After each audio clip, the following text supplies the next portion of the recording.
أعوذ بالله من الشيطان الرجيم بسم الله الرحمن الرحيم نحمده ونصلي على رسوله الكريم أما بعد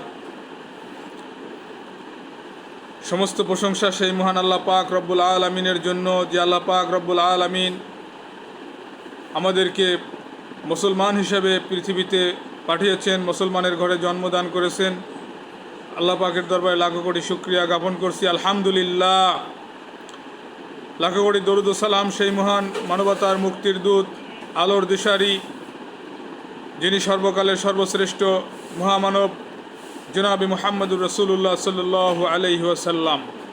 সম্মানিত ভাইয়েরা, আজকে আমি আপনাদের সামনে দু একটি কথা বলবো জিলহজ মাস সম্পর্কে। যেহেতু আমাদের সামনে জিলহজ মাস আগমন করছে, হয়তো বাংলাদেশের আকাশে 28 তারিখ রোজ বুধবার সম্ভাব্য চাঁদ দেখা যাবে, চাঁদ দেখার সম্ভাবনা আছে 28 তারিখে।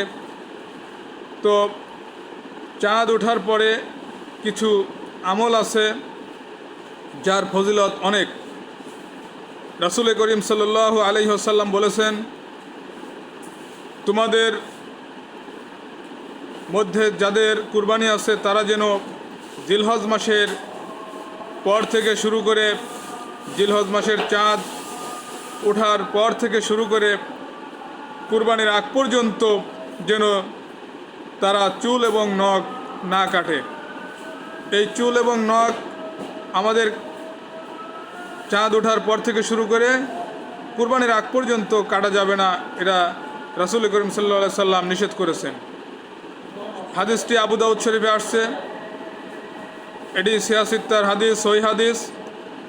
এবং সহিহ হাদিসের মধ্যে দ্বিতীয় যে হাদিসটি মুসলিম শরীফের হাদিস, মুসলিম শরীফের 5233 নম্বর হাদিসের মধ্যে আসছে, রাসূল করিম সাল্লাল্লাহু আলাইহি ওয়াসাল্লাম বলেছেন, তোমাদের মাঝে যাদের কুরবানি আছে তারা যেন জিলহজ মাসের চন্দ্র ওঠার পর থেকে শুরু করে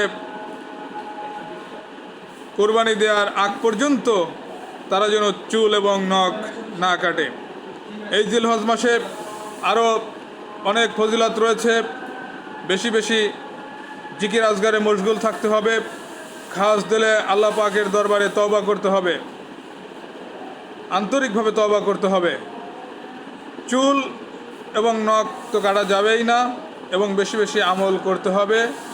আর ইয়াউম আরাফার দিন রোজা রাখতে হবে।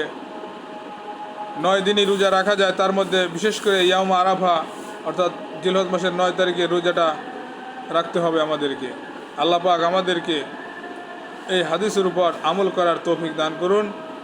ওয়া আখিরু দাওয়ানা আলহামদুলিল্লাহি রাব্বিল আলামিন। আসসালামু আলাইকুম ওয়া রাহমাতুল্লাহি ওয়া বারাকাতুহু।